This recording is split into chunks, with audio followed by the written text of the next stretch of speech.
मैं धर्मेंद्र सिंह मौर्य, जो कि आपको सक्सेस उस क्लास से आपको सफलता की ओर अग्रसित करने के लिए, और आपका चैप्टर चल रहा था मेजरमेंट सिस्टम, जो कि है मापन प्रणाली, ठीक है, जिसके तहत आपको आज हमको प्रैक्टिस सेट कराना है, ठीक है, क्योंकि हमने सारी चीज़ें समझा ही दी थी कल।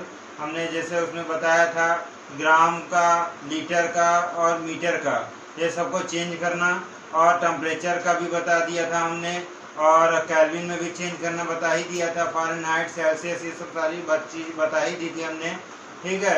और जो है मीटर से सेकंड में भी चेंज करना, सेकंड से मीटर में चेंज करना, ये सब सारा बता ही दिया था।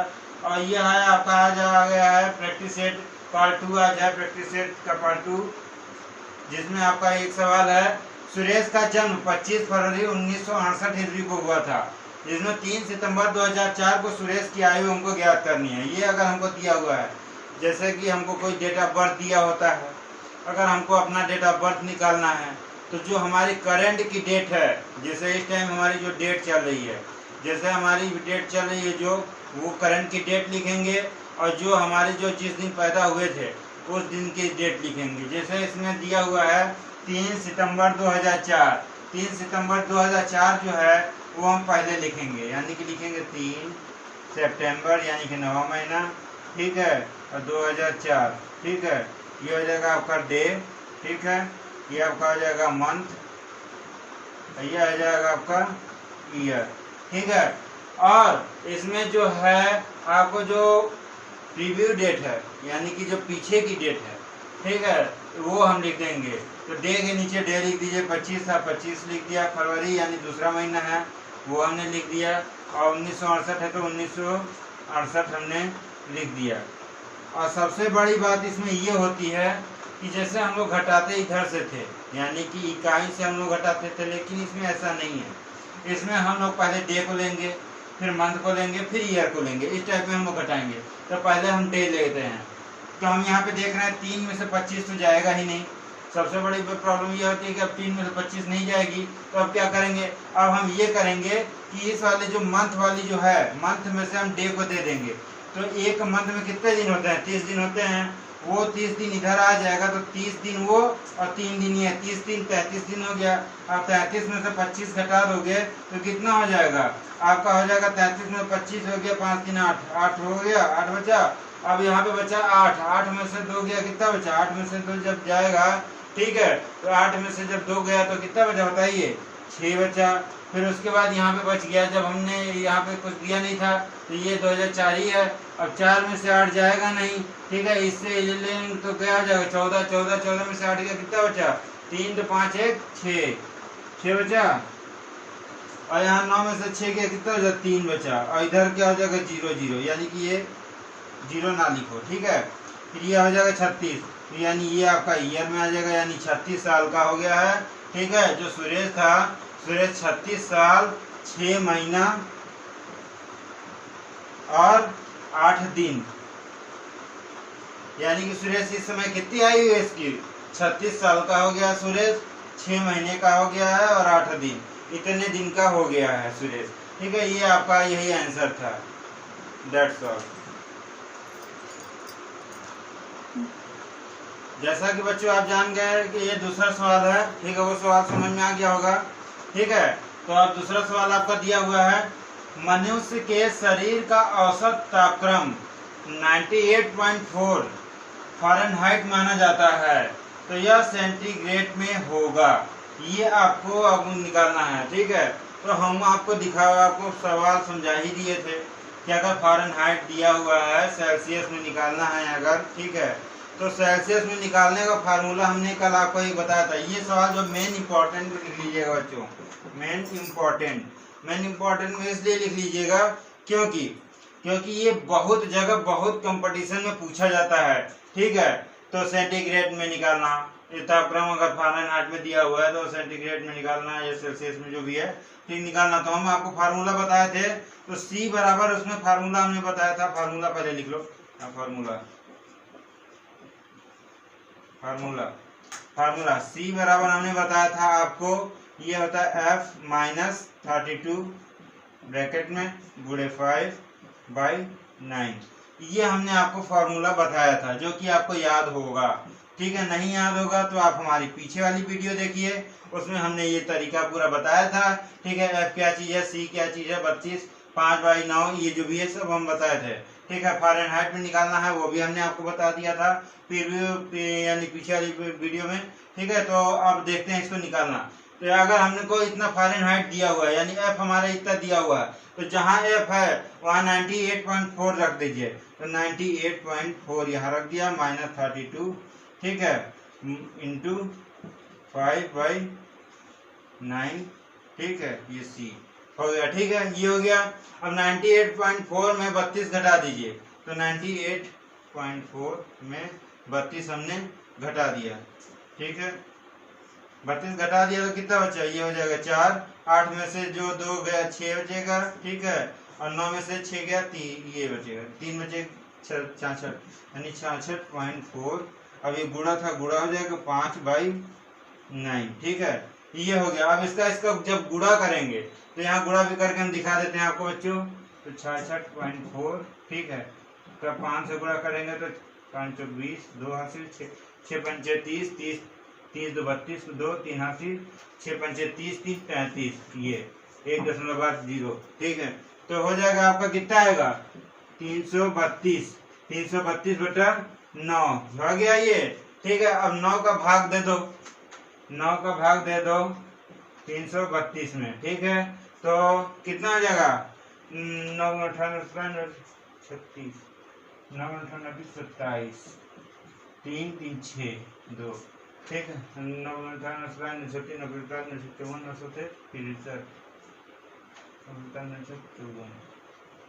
54 6 7 8, ये पॉइंट, फिर 0 बढ़ाएंगे, 9 8 72। ठीक है, फिर आएगा 72, फिर 8 आया, फिर 9 8 72, यानी कि हमारा आ गया। इसको का जब काटेंगे तो आएगा 36 पॉइंट, यहाँ पे एक आ जाएगा तो यहाँ हो जाएगा 9। ये आपका आ जाएगा डिग्री सेंटीग्रेड, ये आपका यानी कि 36.9 डिग्री सेंटीग्रेड, ये आपका आंसर आ जाएगा। ठीक है, तो बच्चों हमारे हिसाब से आपको ये समझ में आ गया होगा। नहीं समझ में आएगा तो हम फिर से आपको बता दे रहे हैं। जिसमें लिखा हुआ है मनुष्य के शरीर का औसत तापक्रम 98.4 फ़ारेनहाइट माना जाता है, तो यह सेंटीग्रेड में क्या होगा। तो सेंटीग्रेड का फार्मूला हमने कल आपको बच्चों को समझा ही दिया था। सेंटीग्रेड का फार्मूला, तो सेंटीग्रेड होता है, सेंटीग्रेड बराबर होता है F - 32 × 5/9। ठीक है, ये हो गया। तो फ़ारेनहाइट हमारा कितना दिया, 98.4 दिया हुआ था, तो 98.4 माइनस लगा था, माइनस लगा के 32 था, 32 लिख दिया। गुणे में 5 था, तो गुणे में 5/9 हमने लिख दिया। और 98.4 - 32 था, इसको जब घटाएंगे तो हमारा आएगा 66.4 × 5/9, ये आ गया। ठीक है, जब इसका गुणा कर देंगे आपस में तो 332/9 आ जाएगा, और जब इसको काटेंगे तो 36.9 यानी सेंटीग्रेड यानी सेल्सियस में ये आपका आंसर आ जाएगा। Thank you all. Hello friends, जैसा कि आपने देखा कि मेजरमेंट सिस्टम के अंतर्गत 2 सवाल हमने करा दिया आपको। ये है आपका तीसरा सवाल। तीसरे सवाल से पहले मैं आपसे एक बात बोलना चाहूँगा। अगर हम आपके साथ मेहनत कर रहे हैं तो आप भी हमको आगे की ओर अग्रसित करने के लिए लाइक कमेंट सब्सक्राइब तो कर ही दीजिए, तभी हमारी मेहनत भी रंग लाएगी और आप भी हमारे साथ मेहनत करें, ताकि आगे आने वाली वीडियो को हम और अच्छी तरीके से आपको दें और आप भी प्रेरित हों उससे, जिससे कि हमारे कोचिंग का नाम सक्सेस सोर्स सफलता की ओर आगे बढ़े और आप भी यहाँ से सफल होके ही जाएं। ठीक है, तो मैं आपसे ये गुजारिश करूँगा कि आप हमारे वीडियो को सब्सक्राइब, लाइक, कमेंट्स और शेयर जरूर करें। Thank you. और हम देखते हैं ये अगला सवाल कि एक टंकी में 400 लीटर पानी है, इसमें से 12 लीटर 500 मिलीलीटर पानी काम में लाने के बाद शेष पानी को समान क्षमता के 25 डिब्बों में भरा जाए, तो प्रत्येक डिब्बे की क्षमता क्या होगी। तो इसमें पहले हमको क्या दिया हुआ है, इसमें पहले ये दिया हुआ है कि एक टंकी में कितने लीटर पानी है, 400 लीटर। तो यहाँ लिख दीजिए, प्रश्नानुसार लिख दीजिए यहाँ पे, प्रश्नानुसार, प्रश्न के अनुसार ही हम करते चलेंगे। पहले बेसिक कॉन्सेप्ट समझिए। ठीक, बेसिक कॉन्सेप्ट ये है कि एक टंकी में कितने लीटर पानी, 400, तो लिख दीजिए यहाँ पे। टंकी में पानी 400 लीटर, ठीक ना। फिर उसके बाद है इसमें से कितना लीटर जो पानी काम में लाया गया पानी कितना है, काम में लाया गया पानी, ये है आपका 12 लीटर 500 मिलीलीटर, 500 मिलीलीटर, ठीक है, मिलीलीटर, ठीक ना।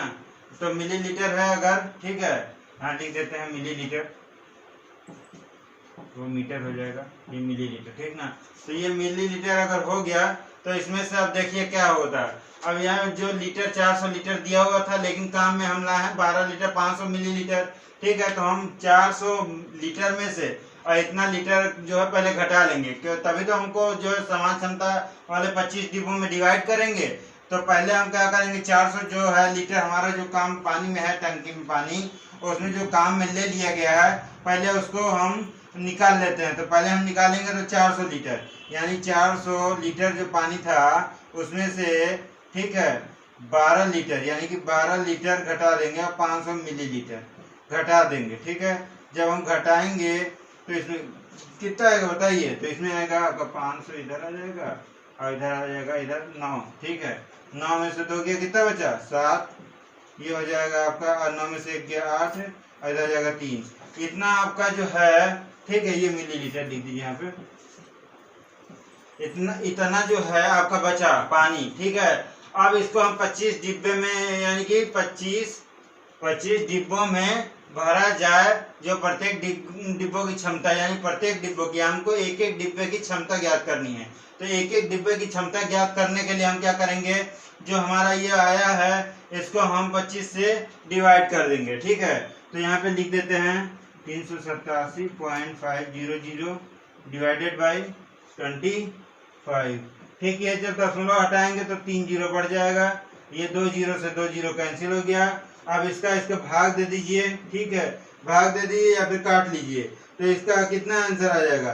जब इसका काटेंगे तो आएगा आपका, ये आएगा, काट लीजिए यहाँ पे, चाहे भाग दे दीजिए तो आएगा आपका 15 लीटर और 500 मिलीलीटर, ठीक। ये जब काटेंगे इसको भाग देंगे तो इतना आएगा 15 लीटर 500 मिलीलीटर, ये आपका आंसर आएगा, ठीक है। आपको बच्चों समझ में आ गया होगा, नहीं समझ में आएगा तो एक बार फिर से समझा दे रहे हैं। यहाँ पे देखिए एक दिया हुआ था, एक टंकी में 400 लीटर पानी है, तो हमने पहले लिख दिया कि एक टंकी में, प्रश्न के अनुसार ही लिखेंगे, एक टंकी में पानी कितना था, 400 लीटर था, हमने 400 लीटर लिख लिया। इसमें से 12 लीटर और 12 लीटर 500 मिलीलीटर काम में ले लिया गया।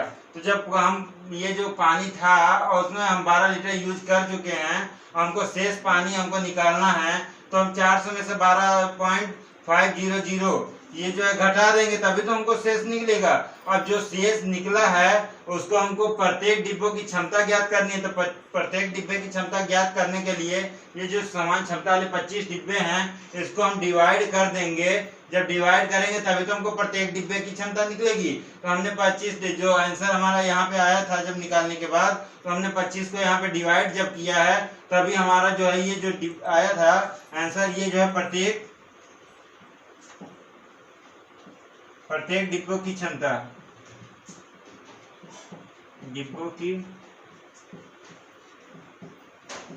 प्रत्येक डिब्बों की क्षमता थी ये।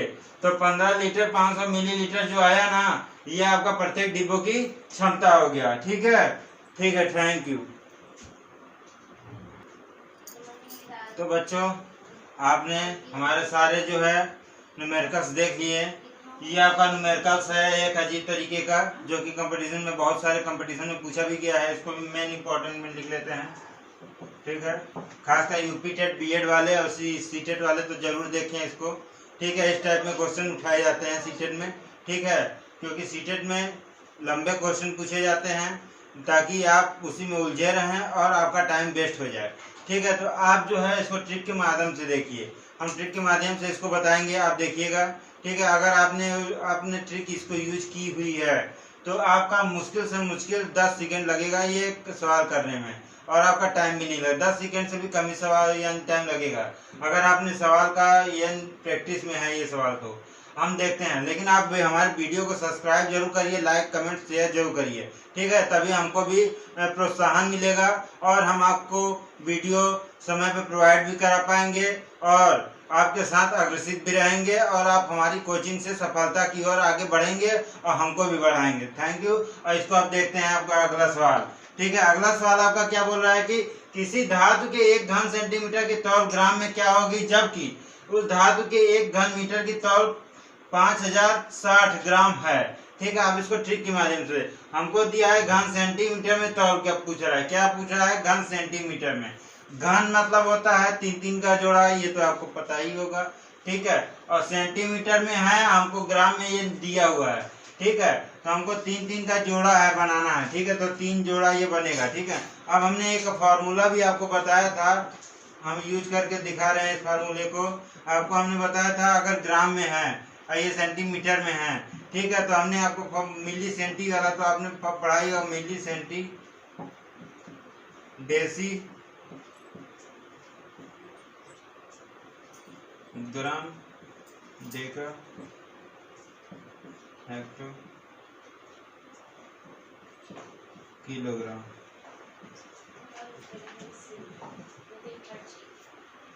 ये हमने बताया था। यहाँ पे आपको दिया हुआ है 5060 ग्राम, ये ग्राम में दिया हुआ है, लेकिन पूछ हमको सेंटीमीटर में रहा है, मीटर में रहा है, यानी कि सेंटी कहाँ पे है, 2 ऊपर है, यानी 2 स्टेप ऊपर है, ठीक है, 2 स्टेप पर। लेकिन यहाँ पे घन सेंटीमीटर लियो, घन सेंटीमीटर मतलब कि यानी 3 का जोड़ा बनता है, ठीक है। तो घन सेंटीमीटर में बढ़ने के लिए हम क्या कर रहे हैं, ऊपर की ओर बढ़ रहे हैं नीचे की ओर, हम ऊपर की ओर बढ़ रहे हैं। जब हम ऊपर की ओर बढ़ते हैं तो गुणा करते थे उसमें, लेकिन यहाँ पे घन सेंटीमीटर है, ये ग्राम में है, लेकिन वो पूछ किस में रहा है, मीटर में पूछ रहा है।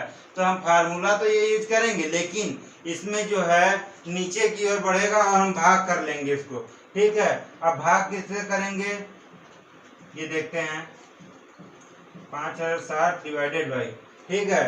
अब यहाँ पे होगा, अब मीटर में पूछ रहा है तो हो जाएगा 1000 से डिवाइड होगा इसका, ठीक है। तो हमारा इसका जो आंसर आएगा वो हमारा आंसर आएगा जो है 1 0 से 1 0, 2 0 के बाद दशमलव लग जाएगा तो 5.06, ये आपका आएगा, ये आपका आएगा सेंटीमीटर। सेंटीमीटर में ग्राम की तौल क्या होगी, इतना आएगा, ठीक है।